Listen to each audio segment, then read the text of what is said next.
Welcome to the My Creative Days podcast, where we will talk about all things DIY, home decor, decorating tips, and creating a beautiful home on a budget.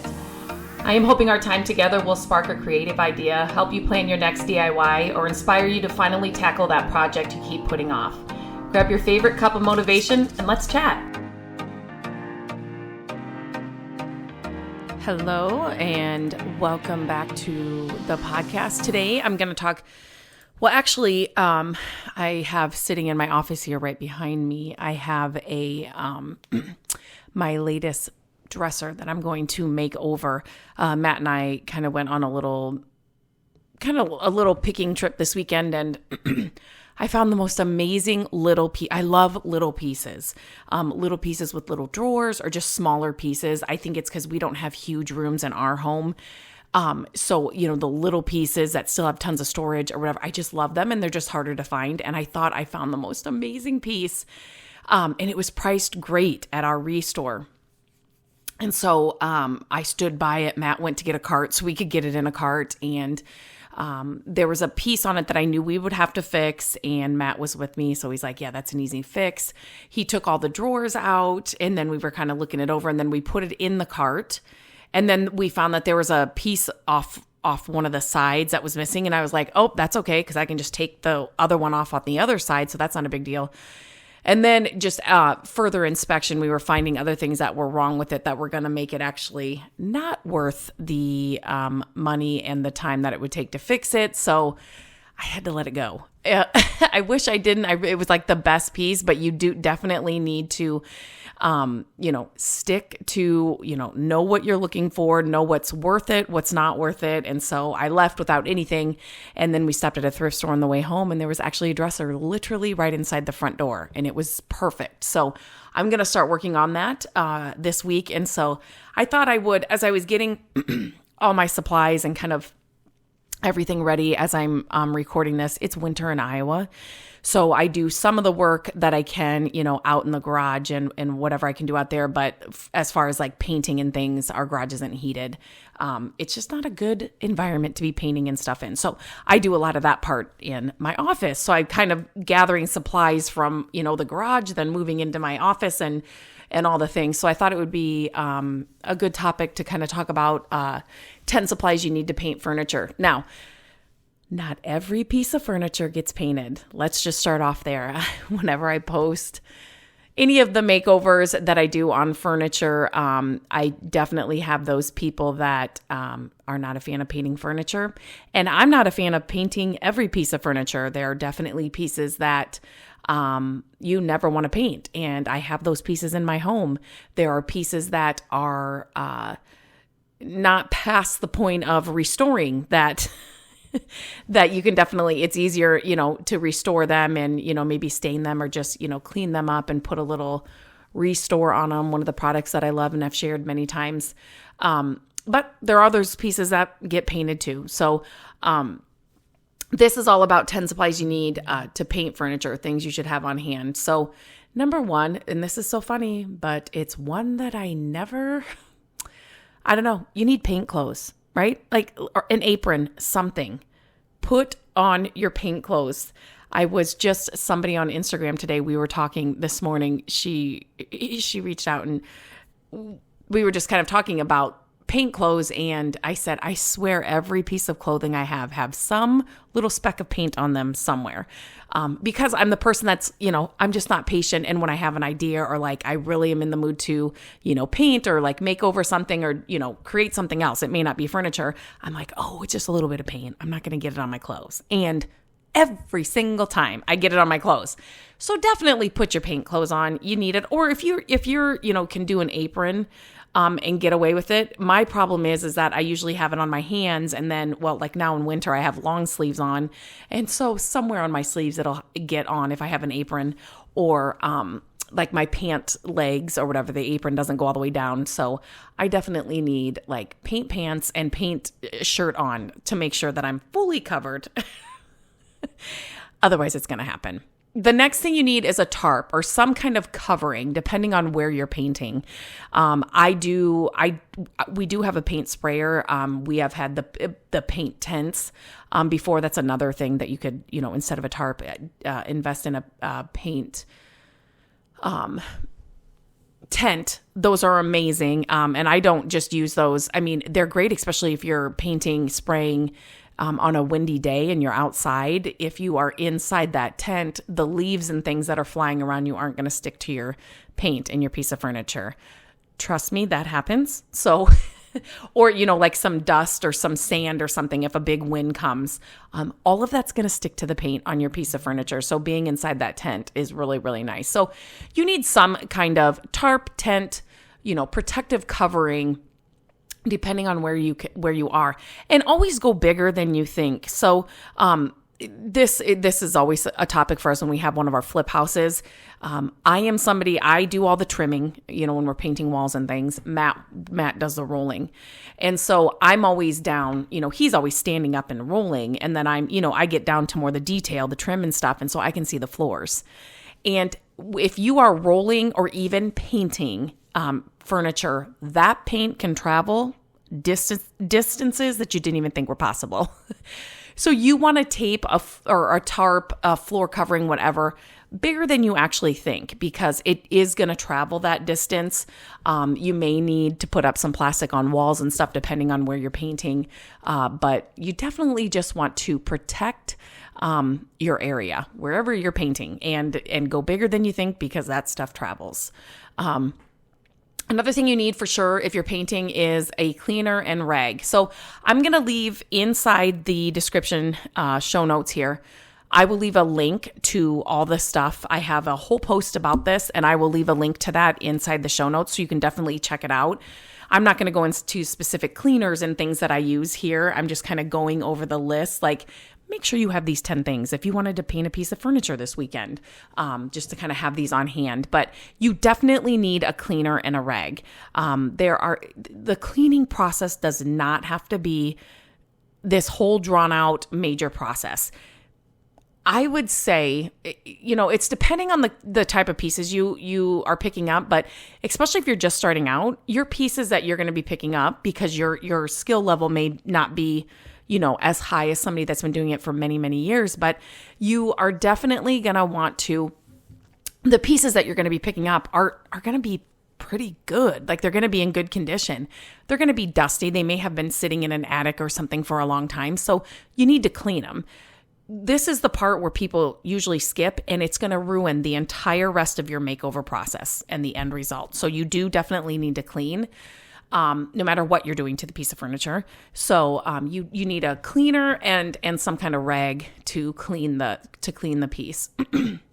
Sandpaper. You need sandpaper. So this is all about painting furniture. So you definitely, any piece of furniture that you're going to paint, you want to give it a scuff sand.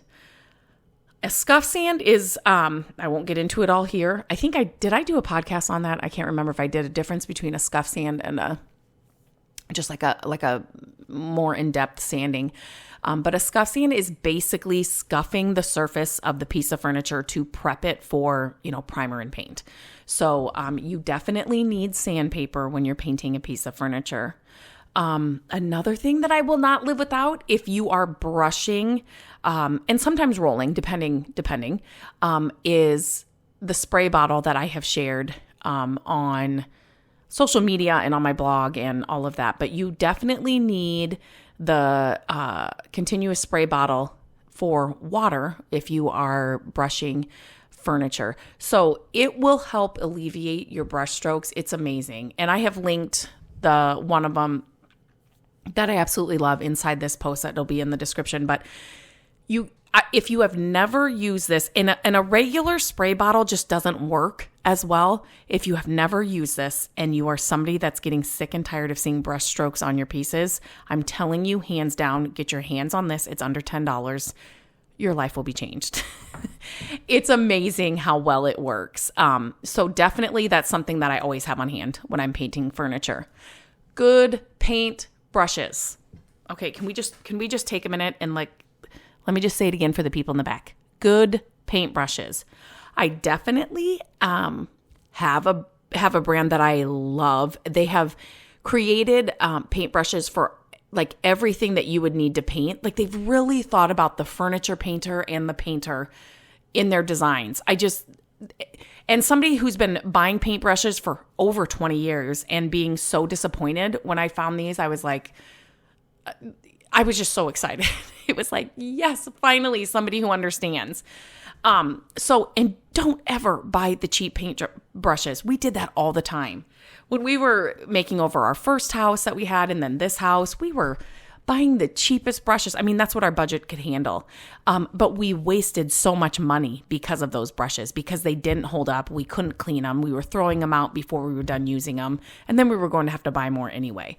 So you need some good paint brushes when you're painting furniture. It's one of those investments. And by investments, I'm not saying it's hundreds of dollars, right? But just invest in a good paintbrush because it's going to pay for itself over and over and over again. So that's important. Make that, and you could be spraying furniture too. You could be rolling it. But if you're doing any kind of brushing, get some good brushes. You want a good roller and all of that too, but I do a lot of painting by hand, so I definitely want a good paintbrush. Okay, what else? You also need a primer and or stain blocker. Sometimes with the brand that I love, it comes all in one. There's just like one can I have to worry about, and that's it. And that's I love that. But you definitely, when you're painting pieces, even when the paint brand or whatever says, you don't need to prime, you don't need to, yes, you do. Just do it. These are simple steps. The whole cleaning, the whole sanding, scuff sanding, the primer. They're simple steps, but don't skip them. It's just going to make the entire makeover and the end result that much better. Paint. You need a good paint line. Now, when I first started painting furniture, and it's so crazy from when I say over 20 years ago, I started painting furniture because I wanted to furnish our home, like I'd seen in all the magazines and on TV and everything. And our budget was like, you can't just walk in a store and buy that. There's no way. So I had to get creative, and painting furniture was how I furnished our home. But when I started doing it, we were painting walls and stuff in our house and, just changing the color on the walls. And so I'm like, well, I got a dresser to paint, so I'm just going to use the wall paint. Back in the day, they did not have paints like they do now. And oh my gosh, paints have come a long way. And I definitely have my favorite. One of the paint lines that I absolutely love is a 3-in-1 paint line. So it's got your primer, your paint, and your top coat in one can. You guys, you just use this one can and you have the whole thing done. This line of paint has cut my project time down by more than half. It's amazing. Beautiful colors. It's just a 3-in-1. It's just been a game changer. So I absolutely love that paint. Another thing that you will need is a top coat. And so if you're not using like a 3-in-1, like I said, you definitely want to put a top coat on. They come in different finishes. I will share my favorite top coat. It'll be in the link in the description, but you just want to finish off the piece, right? It's just a protective coat. It's just going to make the piece last longer, the finish last longer. So you definitely want a top coat. And the last thing you need in this list of 10 supplies is plan B and C. I just shared this weekend, we were actually working on a different project out in the garage on this hutch project. And Matt and I were out there, and I was on Instagram. I was just kind of sharing some of the process. And again, I said, every time I do a project, I don't care if I'm painting a piece of furniture, working in one of our flip houses, whatever it is, we have to have a plan B and a plan C. And it just happened again this weekend with that hutch. You just definitely need to have an open mind. You need to be flexible when you're doing these projects. And furniture is just one of those things where, there's been many times when I think, oh my gosh, I'm going to paint this, piece of furniture black. And then it's like I start getting like the top drawer painted, and I just know but that's not the right color, right? So like you have to change colors. Maybe it's you get the paint on and you're like, that paint color is not so great. Like that blue looked great in the paint can, but when I got it on this piece of furniture, I need to do something else to it, right? Like maybe you need to add a wax or something else to it that just to make it better. So you definitely have to be flexible and open when you're doing these projects, that's part of the fun of it. For me, I mean, granted, I get frustrated when things, and I'm the most impatient DIYer. My husband can attest to that, but, I get frustrated when things don't work right the way I first thought it was going to work. But I'm telling you, every time plan B, C, D, E, F, whatever it is, you have to go that direction. It always turns out better than what I had initially planned. I'm not even kidding you. So, and it's just all of those changes you're making while you're doing the project and your plans are changing. They're all things that you're learning for the next project. It's just like nothing's a mistake or nothing's going wrong. You're just learning and stacking up knowledge for your next project. So definitely be open and, willing to change your plan. So I'm just going to go over this list again. So the 10 supplies that you need to paint furniture: paint clothes, a tarp, a tent, whatever it is, depending on where you're painting, a cleaner and rag, sandpaper, continuous spray bottle. I'm telling you guys, it's a game changer. Good paintbrushes. Do not skimp on good paintbrushes. Primer and or stain blocker, paint, top coat, and your open mind and flexibility. Plan B and C will probably happen. So I'm going to start getting this piece prepped behind me, but I thought I would just come on here and share this, and I hope it was helpful. If you have any questions or you have another topic or something else you'd like me to go over or talk about here on the podcast, please reach out to me at lindsay@mycreativedays.com. I love hearing from you. Keep sending your messages. They literally make my day. So until next time, I hope you have a great week, and I will talk to you soon. Hello, friends. Thank you so much for listening to the podcast. I'm grateful that you tune in every week and that you share the show with your family and friends. I love having creative chit chats with you, and my hope is that this podcast will inspire you to try a new project, start a DIY that you've been putting off, and decorate your home exactly how you want it. There are a few ways you can help us with the podcast. Follow the podcast so you don't miss an episode. And if you could take a few minutes to leave the podcast a review, that would help us so much. Again, thank you for being here, and I look forward to our chat next week. Bye-bye.